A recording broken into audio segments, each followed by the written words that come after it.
Hey guys, what's going on? This is Nasar, aka the Real Estate Doru. I'm not your guru, I'm your Doru, because I actually do this business. Today I want to cover how to become a passive flipper.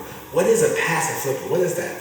A passive flipper is someone who flips real estate passively. They don't do it full time. It's not their full-time gig. They might do it passively. But it's one strategy that I see people do, and it's really, really smart, and I wanted to just expose my subscribers to it.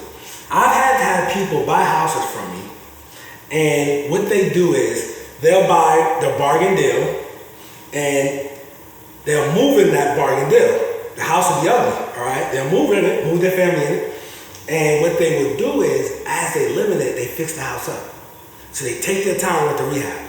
Me and you, we're probably going to try to get out of rehab 2-3 months, 4, 5, 6 months, as soon as possible. More of the story. We want to get in and out these rehabs. They'll live in the property and they'll rehab it for like a year or 16 months, whatever, however long it takes. I've seen some people take as much as 2 years to fix a property, right?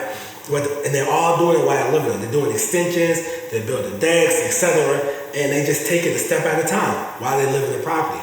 I'm going to give you an example of someone I know who did that. They bought a property for $150,000, right? They moved into that house. They knew this particular property was in the path of progress. They knew the particular pocket this was in Charlotte that it was going to grow, okay? They knew that. So they bought the property for $50,000, moved into it. And as they moved in it, they spent another $60,000 over the course of the year. So now they're in the 210, okay? 210, all right? They're in the 210, and the IRS has a code. If you live in a property as a single person for 2 years, you're eligible for $250,000 tax-free capital gains from that particular property.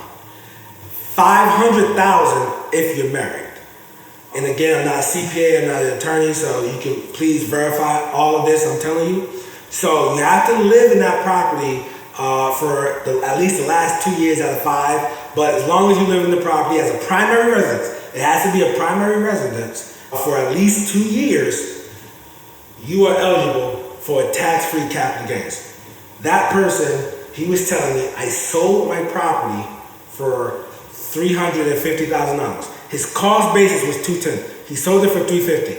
He said he walked away with closing after paying the real estate agent and everything and closing costs.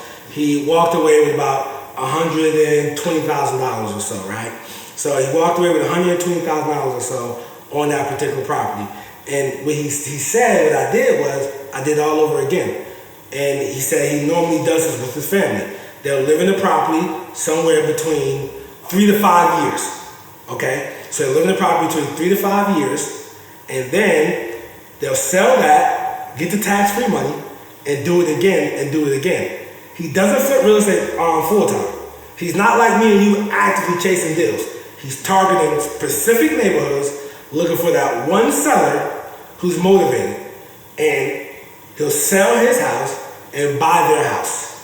And he's been doing this. He's told me in the last 15 years, he's done it 3 times, and he's made over $400,000 in tax-free capital gains. And he was telling me he had a bulk of that, a lot of that he had banked.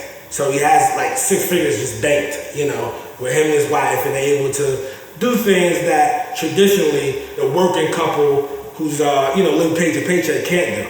And they don't have like excellent jobs. You know, he has a regular job making about $70,000 or so, $60,000 to $70,000, and the wife makes about $40,000 to $50,000. So it's nothing crazy incomes, like they're bringing in 2 6-figure incomes. No, it's nothing like that. Regular educated people that moved up the corporate ladder. However, I say that can be an actual strategy. So when you're coming across these deals, some of these deals, you might say, hey, I'm moving this house. You know what? Because I can get, this house is kind of livable, and I'm getting a good deal on it. So what I'm gonna do is I'm gonna go get a loan and get some 30-year cheap money on this property, living it for a few years, and I can fix it up while I'm living in it, and then just cash out a few years later down the line. Now that's an actual strategy. I hope that helps some of you guys and give you guys an idea. Some of these deals that you're passing up, you can live in them, and cash out years later down the line and have some tax-free money. I see entrepreneurs, not me, but I see other entrepreneurs criticize people for living paycheck to paycheck. However, I think as real estate investors, we're in a high income industry. I don't think that we should be living deal for deal. Maybe when you start out, that's how it is. So you shouldn't always have to chase the quick nickel. Sometimes it might be worth it to wait a few years to get that $1. Just something to think about. Anyway, subscribe to the channel, comment, like, do all that for me. Until next time, I wish you much success in life and your business. Peace.